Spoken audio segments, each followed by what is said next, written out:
2017, there was a civil grand jury, and their findings were that foster youth who didn't have very severe mental health symptoms were waiting more than a year to get mental health treatment. Now we know foster youth are removed from their homes because of abuse and neglect, so we know they've already been traumatized, so it didn't make a lot of sense. So my staff and I sat down and we tried to think through, what can we do?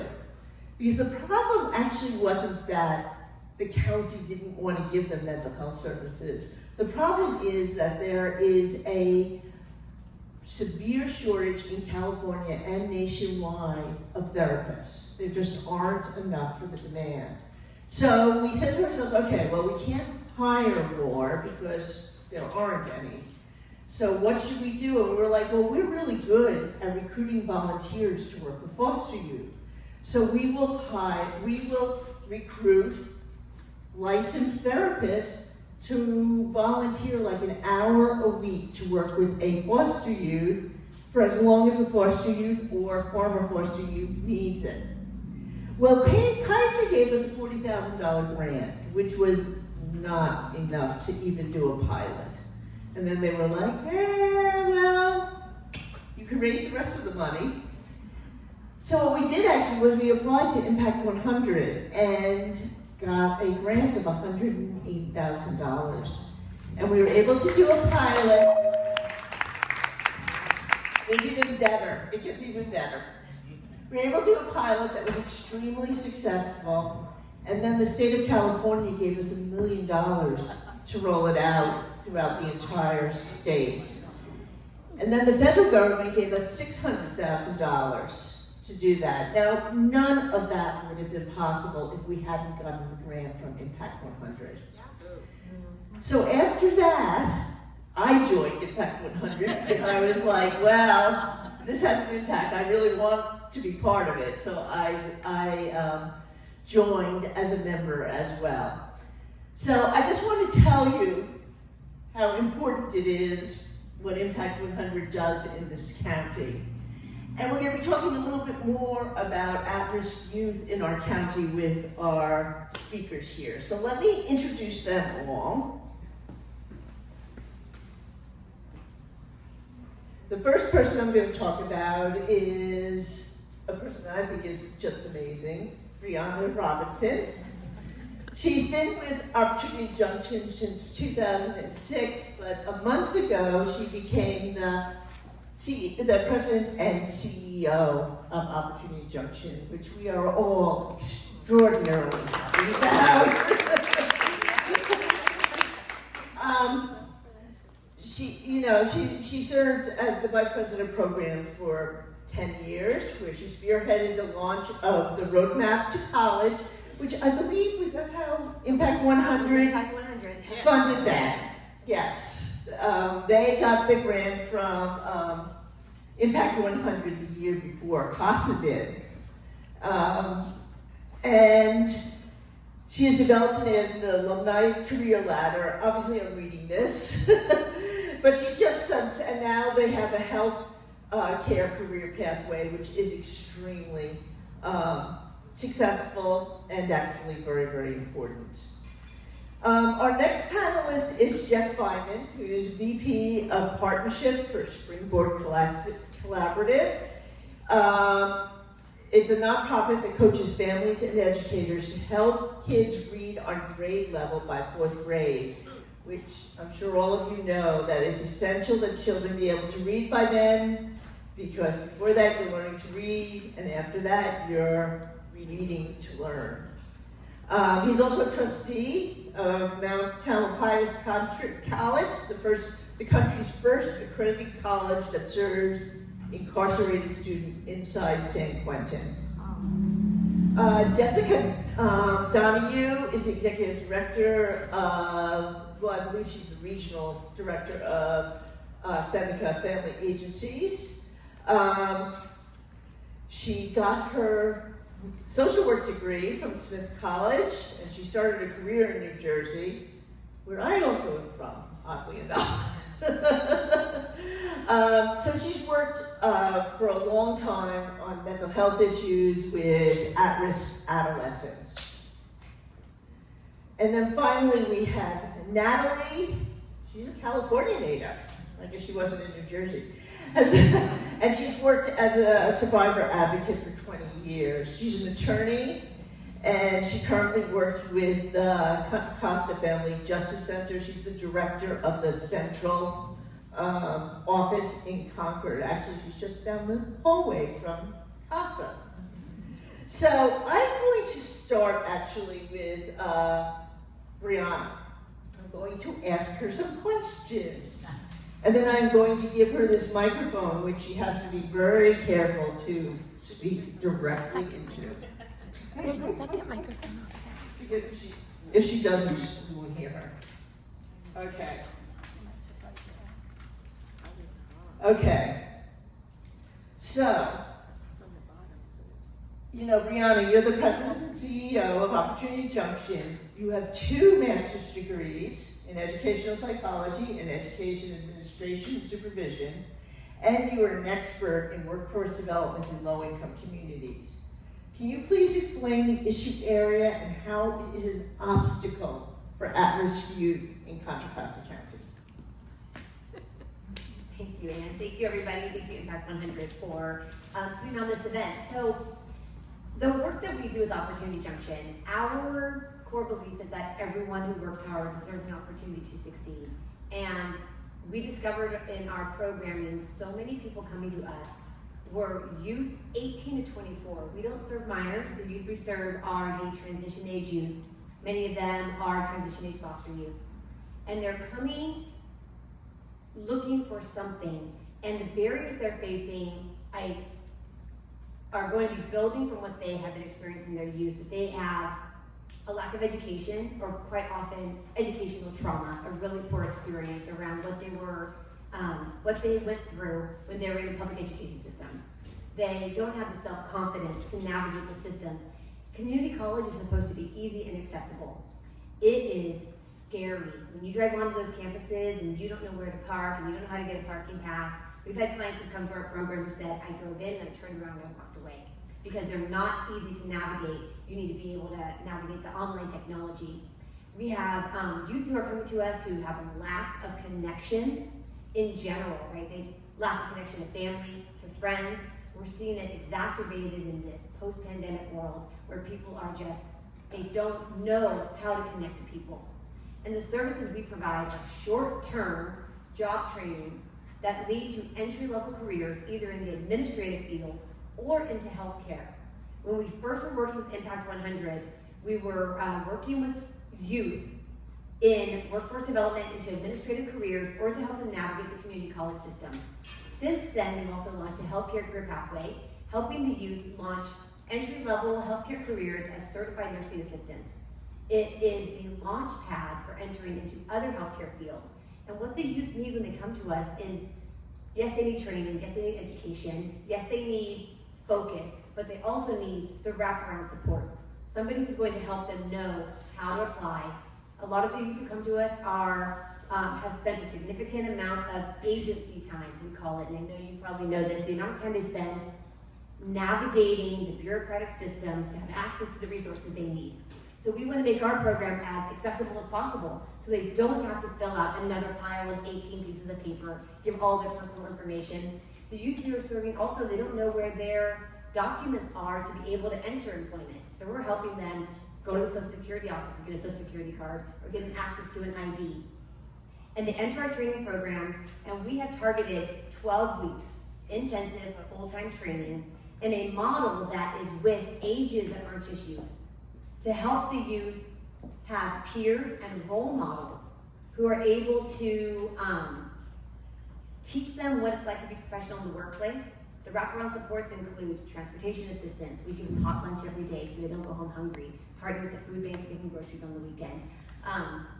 Gas cards, bus passes, clothing if they need it, so that they can focus on their studies, so that they can enter that employment. More than half of the people we serve in our nursing assistant program are 18 to 24-year-old youth, most of them 18, 19, 20-year-old, and they are now getting the person-centered care focus to help our Asian seniors in our communities working at skilled nursing, which is such a great need. So, nobody can hear me, can you? Oh, yes, you can. Well, is there a way to scale what you do so that it could actually meet the needs of all of our youth? So that's a very complicated question. Yes and no. Actually, our healthcare career pathway program has been a model for the state and put into its master plan on aging for state expansion. So we are replicating that program and documenting that program and working with our partners at Empowered Aging and Mount Diablo Adult Education to expand it to other counties in California to serve more people in it. But the work we do for the youth is intensive. It's time intensive, it's resource intensive, it's emotionally intensive. And so the scaling is more challenging. It's about accessing the resource, specifically the state and federal funds that are scalable around those enrolled in Fresh Success or working with certain employers, but it's challenging. Yeah. So, actually, we've hired people from Opportunity Junction who have gone through the program at Opportunity Junction. So I know you have, I don't know why this is doing this. So I know you have lots of success stories. So tell us one. All right, I got two. I'm gonna tell you two. So the first one I want to tell you is, this is Nancy. Nancy went through our administrative careers training program. She came to us when she was 19 years old. And she was a high school graduate, made it through school, but she was just fine. Didn't enjoy school, didn't do well in school, tried to go to the community college system, and immediately realized it wasn't for her. She started a retail job in early 2020. She was laid off a couple months into it, went home and didn't know what else to do. Didn't know how to go back to school, didn't know how to get another job, and she spent the next year and a half actually really disconnected and depressed and lonely. She had heard about our program before she tried to go to the community college and came back to us. And what she said is that Opportunity Junction gave her that connection back to people, allowed her to build relationships with trusting, caring staff, with her peers, and she got a job after our administrative careers training, so computer skills, working at an eye doctor's office. She was like, I never in a million years thought I was going to be working in an eye doctor's office. And she's already received 2 raises following that. And so it's really the connection to other people. The next story I have is Chris. Chris is a graduate of our Healthcare Career Pathway CNA program. He did not do well in school at all. He comes from an immigrant family. We're a multi-generational household, and his grandmother was a nurse in Ecuador. But when she came to the United States, she wasn't able to work here, and he spent a lot of time taking care of her. When he graduated high school, he didn't know what to do. He took a couple business classes at community college and failed them. He heard about our nursing assistant program. All of our training is no cost. Came through our program and aced it. Like, he just thrived in the system that reminded him of what it was like to take care of his grandmother. When he was offered his first position with the skilled nursing facility, he actually negotiated a higher pay rate to $23 an hour and then negotiated with them for his entire class. He said, all of us have gone through the same training and have the same capabilities. So anybody from that class who got hired by that skilled nursing facility was at the same pay rate. He actually just enrolled in an LVN program, and it's one that has like a work component. So if he works 3 days a week as a CNA for them, it's going to shave off $20,000 in his LVN degree funding. So he's working with us in our career advancement project, helping our alumni go to the next level of education. Wow, that was great. So if you could just hand that to Jeff, that would be wonderful. So Jeff, you're the vice, as we said before, the Vice President of Partnerships for the Springboard Collaborative. You're also an expert in literacy for Black and Brown students. So can you explain the issue area and how it's an obstacle for at-risk youth in Contra Costa? Sure. Thanks for having me, Impact100. I was joking with some of the panelists. I was born in John Muir Hospital, grew up and raised in Walnut Creek, and I never come back. I live in Marin now. So I walk around. I got here early just to walk around because marveling at how much this town has changed. I remember when Nordstrom was here. It was like the anchor when that came to town. It was the big deal. Me and my friends would ride our bikes and hang out at the mall, I guess. It was like one store. Anyway, so the nation's scorecard, some of you may have heard about, which is a test that all children in 4th and 8th grade take across the country, released its results recently. And what they found was literacy scores have not budged in 30 years. So no improvements. And in fact, 0 states had scores that improved post-pandemic. So the worst sort of outcomes that you might have anticipated from the pandemic as a result of the pandemic came true. But this has been an entrenched problem in this country that we just cannot seem to solve. In California, so zooming into California, it's no better. The easy numbers are this: 1 in 3 children can read on grade level by 3rd grade. 1 in 3, that's it. In Contra Costa and Mount Diablo Unified, it's 1 in 3. In West Contra Costa, it's 1 in 3. In Oakland Unified, it's 1 in 3. In some of the schools in West Contra Costa, it's 1 out of 10. And the very disenfranchised, extremely low-income schools within that district. So it's right here in local as a problem, as you might imagine, as well.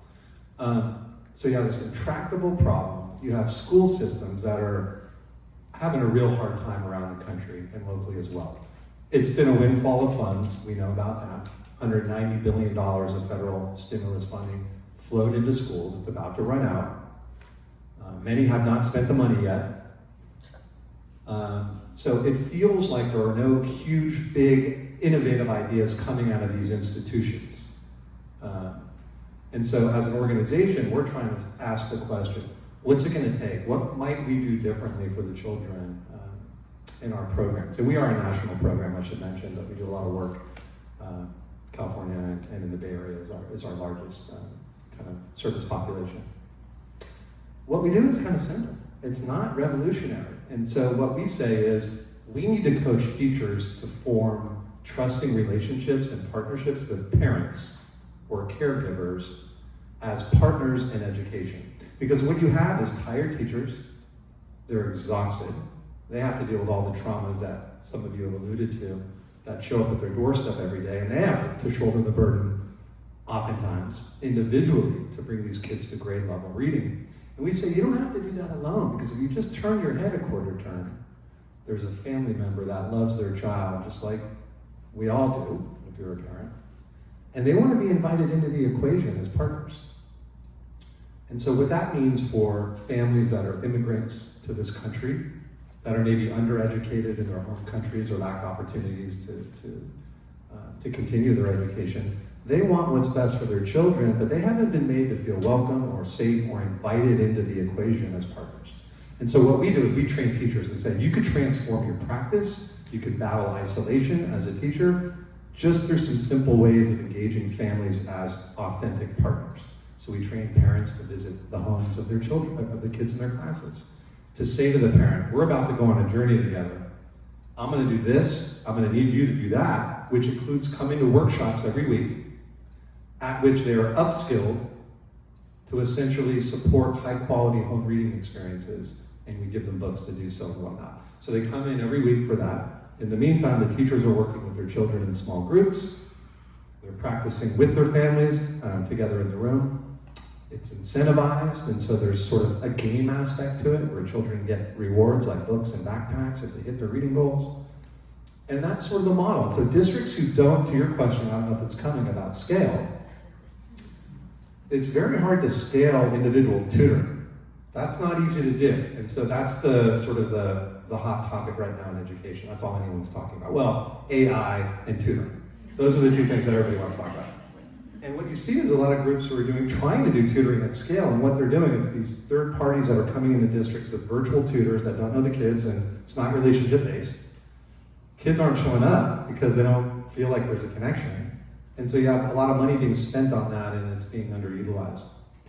So we think the greatest, or single greatest, renewable resource in education is a parent's love for their child. as I alluded to earlier. So that's what we're trying to harness, is bring them into the mix in ways that they haven't been before. And so we partner with school districts, as I mentioned, to stand up high quality summer programs, summer reading programs, after school programs, and in-school tutoring programs that do just that. So can you tell us about a success story? Yeah, I'll talk about, oh, sorry. Yeah, that's what I sent you. I'll talk about just the outcomes. So in Oakland, for example, and I'll give you an anecdote. I'll talk about Oakland just because that's where we started here in the Bay Area. 1,500 families and children that we're serving every summer. And this is pre-K to third grade, if I didn't mention that already. Last summer, we closed the gap to reading on grade level by 53% for the kids who participated. So we tested them at the beginning of the summer. We said, okay, here's the gap between here and there to get you to grade level, and we shrunk it by 53%. So we didn't bring them to grade level, but nonetheless, if those children enrolled in another springboard after-school program, they have a good chance of getting there within a year. So that's just an outcome that we look at. So that's our North Star. That's what we care most about. Because of the reasons we know, if you read on grade level by third grade, it's correlated with all sorts of positive life outcomes, graduation rates, college access, mental health, physical health, employment, avoiding incarceration, all sorts of things. Anecdotally, and this is more of a success story about the demand, meaning like families are responding to this. I remember when I took this job, you know when you take a new job and you're not sure if it's the right job, you're worried about it? Well, I took the job, and on the first day I was driving to Oakland, got off on 98th Avenue, which is deep East Oakland, a lot of challenges in that neighborhood, and I was going to visit one of these family workshops. It was like 8 in the morning. It was very early in the summer.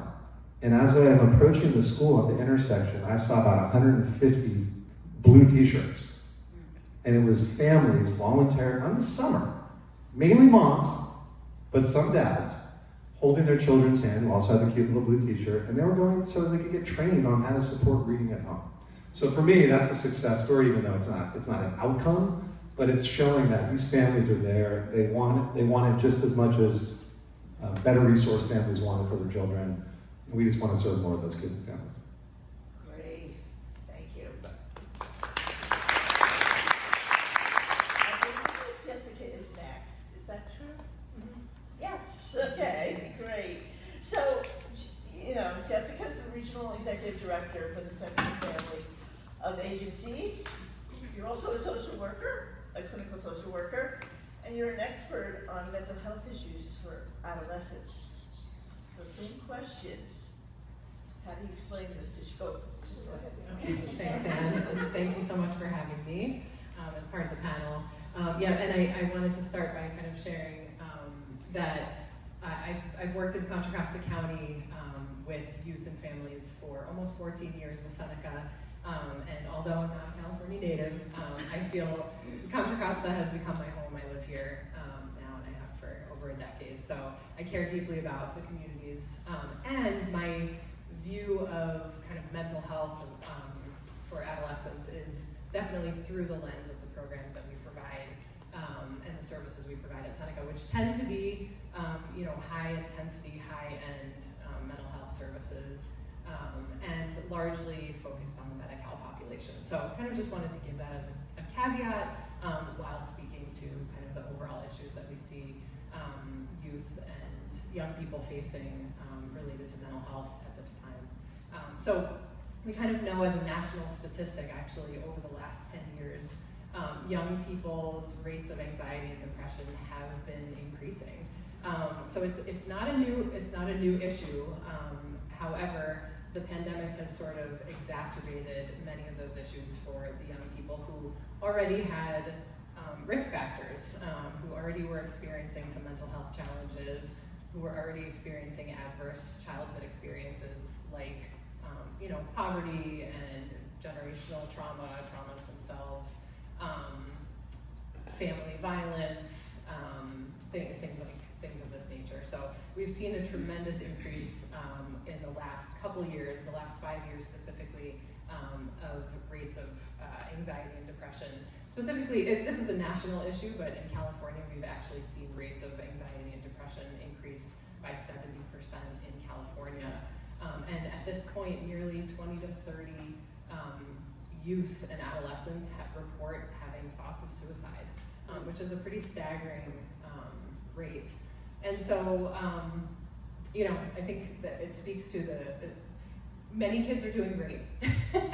The kids who were achieving previously are often on track, but what we saw exacerbated during the pandemic was a lot of what my co-panelists have shared, that the isolation and the lack of in-person connection to trusted adults has had a tremendous impact on youth, on young people in our community. Family stress had a large contributing factor to youth experiencing real fears of losing their caregivers and potentially losing breadwinners in their families, parents experiencing stress and not potentially being emotionally available in the same ways for their children. And so what we also know about anxiety is that isolation breeds anxiety, and kids were home and kids were out of school and not connected to one another and on technology, right? And so we also know that technology and social media can also exacerbate things like anxiety for youth who are experiencing challenges. Particularly, we see in communities that are impacted by oppression and LGBTQ community and young girls specifically having the highest rates of anxiety, depression, and suicide risk. So I wanted to speak a little bit about just like Contra Costa statistics. We operate the county's mobile crisis line. Seneca, the mobile response team, there are some flyers in the back, but we actually serve any youth in Contra Costa County regardless of insurance coverage. So any youth in crisis, and crisis can be defined by the family, can access our mobile crisis team. We have a team of clinicians, non-clinicians, and what we call peer partners, someone with lived experience as a youth seeking mental health services that can go out same day to meet with youth and families wherever they are in the community, and attempt to stabilize, safety plan, or access higher levels of care if something like hospitalization is needed, kind of assessing and facilitating that process. And in the last year in Contra Costa County, we received just over 12, ooh, did you not hear me before? Sorry. 1,227 crisis calls in Contra Costa County. Almost 50% of those calls, 46% were from Central County, 32% from East County, and 22% from West County. About half of those were from family members who were concerned about their children seeking help. I don't know what to do. My child has, most of the youth that we're seeing, most of our calls are either for aggression or high suicide risk, whether that's suicidal gestures or statements or self-harm, or attempts, family members calling because their youth has taken a bunch of medication, or they found sort of cuts on their arms and things like that, so they can call our team and receive same-day support. But an average of 100 calls a month from our community, and so these are our young people. So it's here, it's in our community, and I think maybe I'll pause there. Okay. Next question. Well, do you want to talk at all about, because I know you've had many success Absolutely, stories, yeah. So. Yeah, gladly. One of the calls that we received on our, You want me to another one? Different slide? that's okay. I think the slides are less relevant. Thank you though. We were receiving several crisis calls from a family of a 10-year-old who was having panic attacks actually, and not attending school. And the family had no idea what to do. My child is 10. How do I get them? They need to go to school, right? What do I do? And so our team went out, and actually we can meet with families in crisis, but also for a brief period of about a month to sort of link them to other resources or help stabilize crises that might be occurring in that moment. So this family was really, really open to support, didn't know where to start. As many of our families just want to help their children and don't know what to do. And so our team was able to go out and actually teach grounding and coping skills to this 10-year-old and sort of teach the parents how to support their child with those coping skills as well. We helped facilitate a meeting with the school to explain what was going on and how to best support that child so that they could have reduced anxiety symptoms coming to school, receive support from their teachers, and actually the youth is attending school now and the caregivers know how to support the child. Oh wow, that's actually incredible. Yeah, tons of stories. Yeah. That's one. Okay, so if we could pass it on to Natalie. So, as I said before, Natalie is the director of the Central County Office of the Family Justice Center. She's an attorney, and she's also an expert in human trafficking, which, well, all of these issues affect foster youth, so I'm of course always talking to all of these people, but go ahead. So my name's Natalie Olias. As I mentioned before, I work with the Family Justice Center, and we work with survivors of domestic violence, sexual assault, child abuse, elder abuse, and human trafficking. So in 2022, I'll start with stats. 2022, we served a little over 4,400 clients and 3,000 children of those clients. And so our main focus is really looking at what family violence is going on, and if there's a way we can prevent, or if we can impact some way to stop that violence from happening. Because what we know and what we see, especially with clients who are human trafficking clients, is that the majority of human trafficking survivors who are under the age of 18 have come from a home with family violence in it. There's substance abuse, there's mental health issues, there's a parent that's been incarcerated. There is something there that has extreme violence within the home that they're witnessing, and they don't have the supports to try and get help for that. And so, we can go to the next slide actually. So, really the focus of the Family Justice Center is this model. We don't do anything on our own. We have 64 on-site partners between our 3 agencies, now 4, we're in Solano as well. And the goal is to try and get as many resources in one spot. So somebody can come to one location and get connected to whatever they need to get connected with. If they need an attorney, if they need housing, if they need to do safety planning, if they need to sign up for public benefits, whatever that looks like for that person, we want to make sure that resource is there on site, a real person they can connect with. And the reason for that is because Contra Costa is actually kind of amazing in that we have all these fantastic resources that are available, but if people don't know about them, they're not going to access them. And what we know is that most of the families that we work with are in active crisis. So I want you to think about a time where you got into like a fender bender or something. Nothing very traumatic, I don't want to go there. We have a therapist here, but something that just, it jarred you, but you know, it's okay.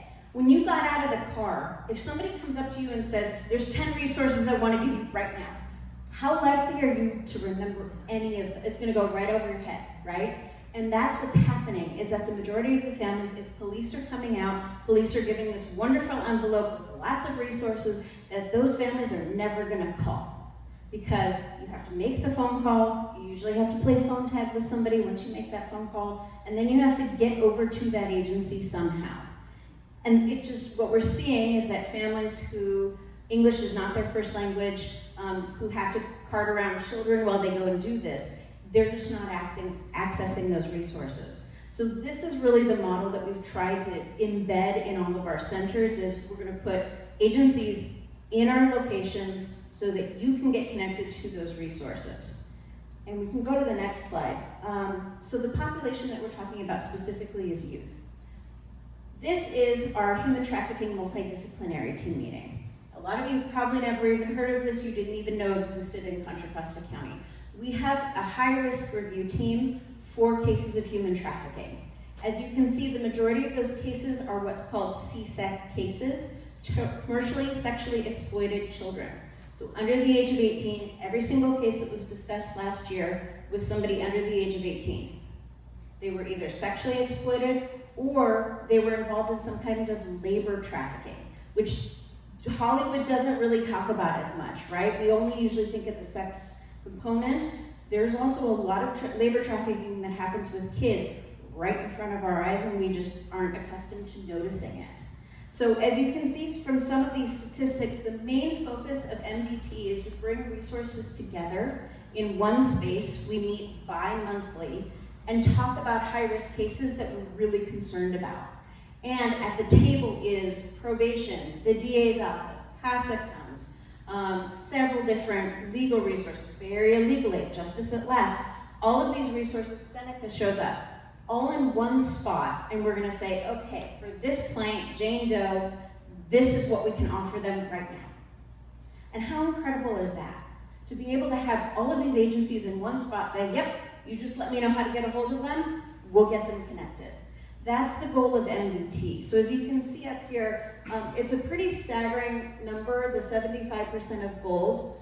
We try and have the clients that we work with set the goals for those meetings. They don't get to attend the meetings, but beforehand, they talk with their caseworker and they say, I need help with this, I need help with this, and I need help with this. And we bring that to the meeting and we try and make those goals achievable and happen for them. Now those goals can look like, I need legal support somehow. I need help in getting into an IEP, or I need help in trying to re-enroll in school. Everything's different for every person, but I'll give you an example of a case that we discussed last year. So there was a 17-year-old male who was a labor trafficking survivor. He's originally from Nigeria, and somebody from the state of Ohio flew to Nigeria, and he really wanted to play basketball. That was his goal in life, is to play basketball. He loved it, he's super tall, so he has the athletic build of being able to play. And somebody went from Ohio, went to Nigeria, and told him, you know what, you come with me, we'll get you into training sessions. We'll get you on the road to the NBA. We'll get that for you. Guess what happened? That didn't happen. His family trusted this person enough. They brought them to the United States, and when he got here, guess what? He wasn't connected to any resources. He wasn't connected to school at all. He was able to get away from that person, and he actually ended up in Contra Costa County, where he is now safe, just FYI.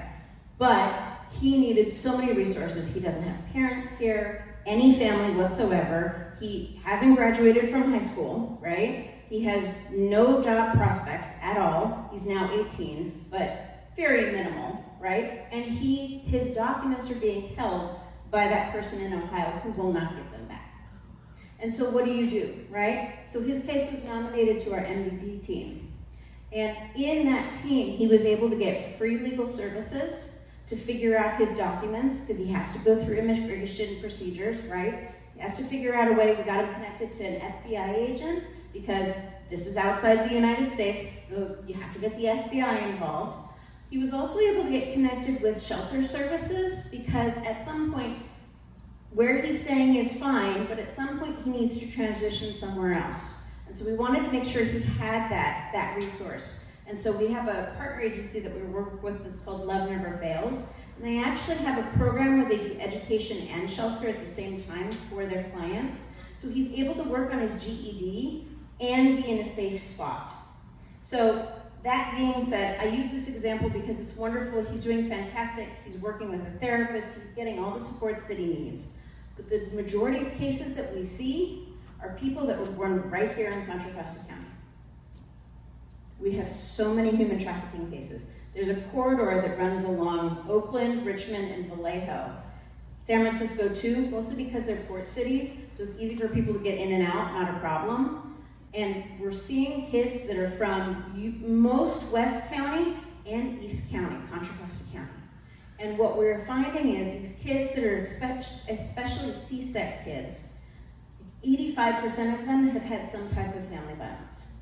And 80% of them have had some type of criminal justice system involvement. So whether they've been the victim of something or they've actually been an offender of something, they're involved in the criminal justice process. So one of the things that we really try and do in these meetings is to repair as much of that as we can and get them the supports that they need. so that this intergenerational violence that they're witnessing, it stops with them. That's the goal, right? Is to have them stop with them. The only way we can do that is to work with all of these partners, because not one single agency can do that all by themselves. Well, thank you very much.